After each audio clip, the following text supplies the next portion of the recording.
Hi guys, welcome for those of you that are new to our community, to ALEGRIA, magazine, media and publishing.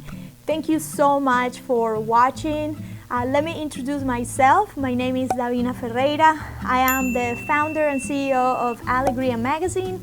I created my company in 2012. We will be celebrating 8 years in a few days. That's why I've connected with so many of you. So I'm definitely so grateful to have this opportunity that life has given me. Now it's time to innovate, transition, and it's interesting how these uncertain times have brought me in the last year, even before all of this pandemic happened, to my heart and my first love, which it's always been writing and poetry.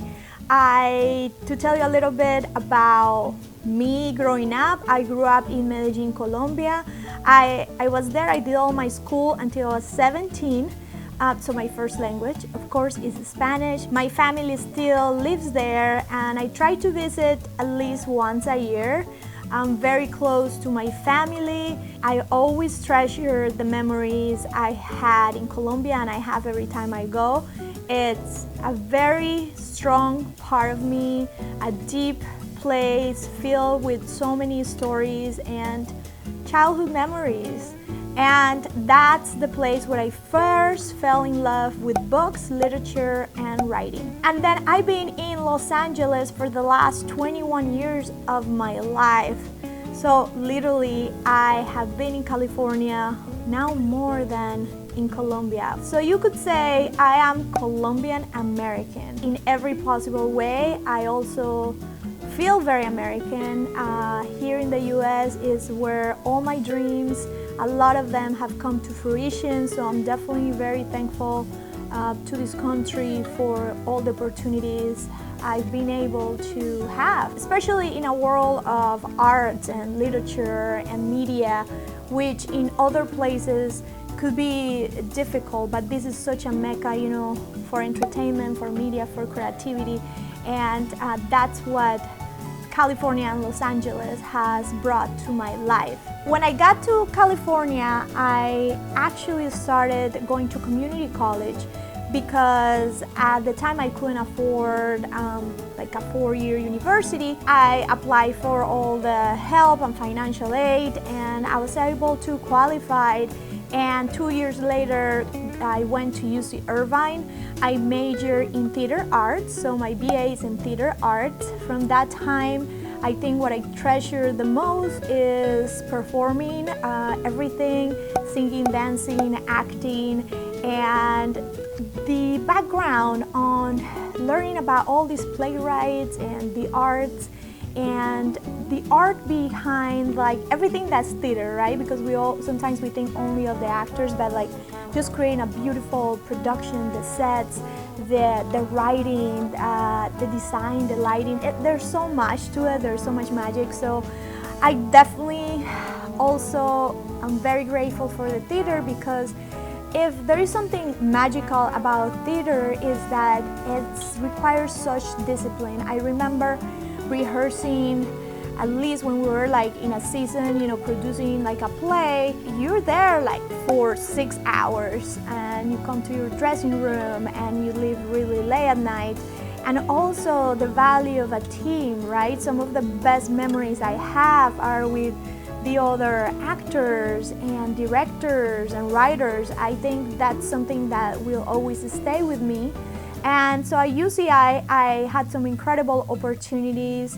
One of them playing a lead role with the students from the MFA program. So I was one of the few students from the BA that, I went to an audition and I got in and I got the lead. And it was an adaptation of Henry Ibsen's Peer Gynt. And I played Solveig, Soledad, and a very, Robert Cohen, a very well-known professor and director in theater, directed me, and from this time I have incredible memories. I came to LA, like many young girls, to pursue acting. I got to perform at the Bilingual Foundation of the Arts, an iconic theater for Latinx culture, a beautiful place that gave me incredible memories. We performed in English and Spanish.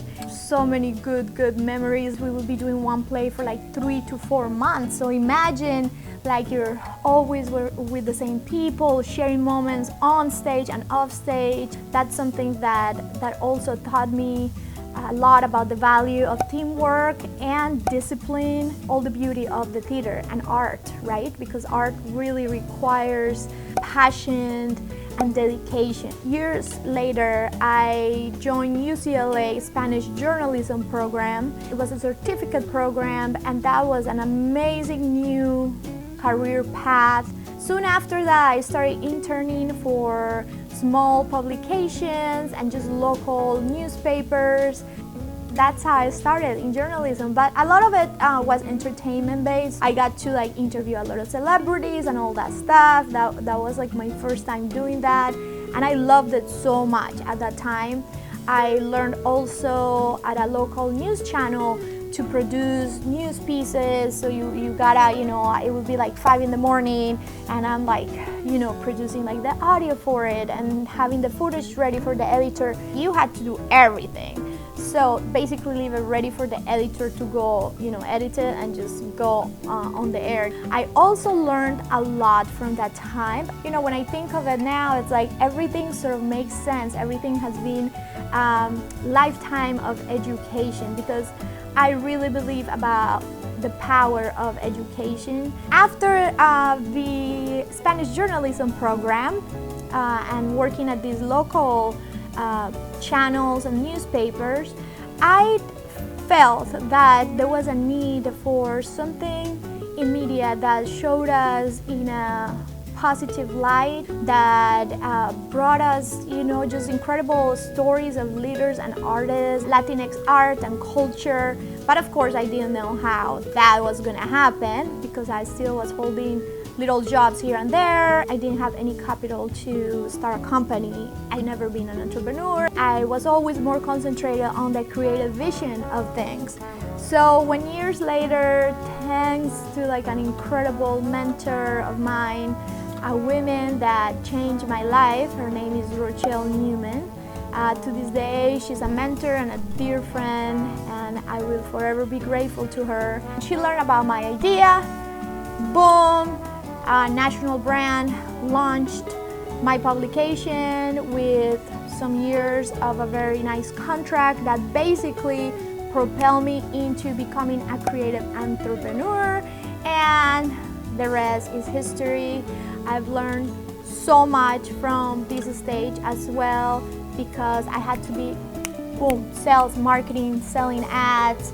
So the thing, to be able to produce this like beautiful content, artistic content that I wanted to create, of course it had to have some dollars behind it. So, pitching to different brands and all of that has been the mission too, in the sense that without that support, it's hard to be able to produce all these things, these creative things that I love. So definitely learning about all those things, and if you would like to learn more about that whole process, please comment below and let me know. And now to the present moment.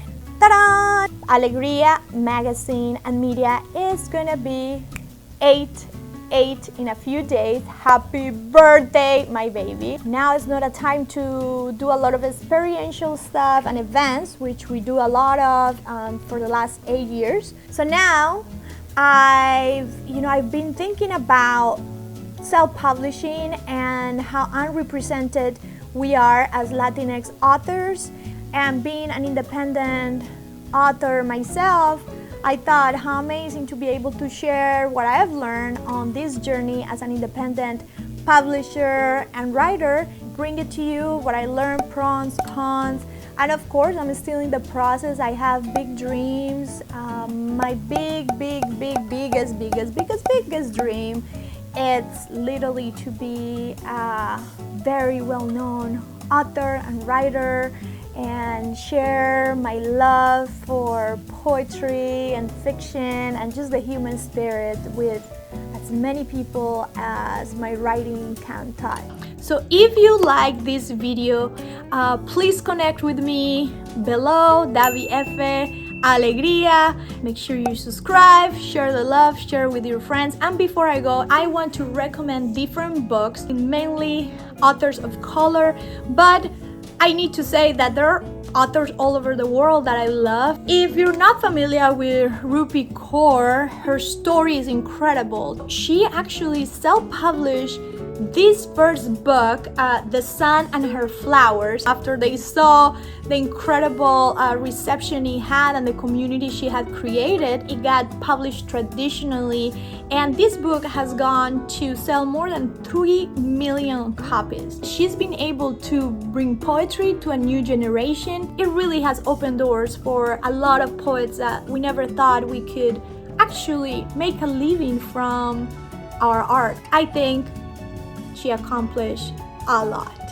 And now, Someone Like Me by Julissa Arce. We had Julissa on the cover of Alegria a few years back. I think this book can really touch a lot of dreamers and undocumented students and youth that have had to go through so much, and motivate them to go beyond their obstacles, to feel they belong. This is a book I highly recommend for anyone that wants to read an incredible story about a Latina woman who was previously undocumented. She is an incredible example of resilience, and I love smart women, and Julissa is one of them.